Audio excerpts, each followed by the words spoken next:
Nu, le spun eu. Deci foarte mulți români fac afaceri cu Rusia prin firme intermediare. Austria are 80% din industrie uh, aparține Rusiei, investiții rusești. Um, Așa că,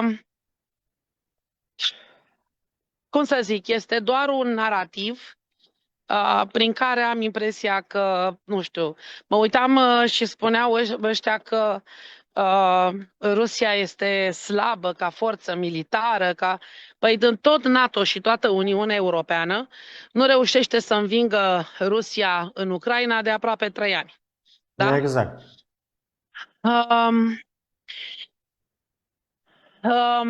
Vreau să vă spun că acolo am fost tratată ca și aici în China ca o regină și vorbesc foarte serios.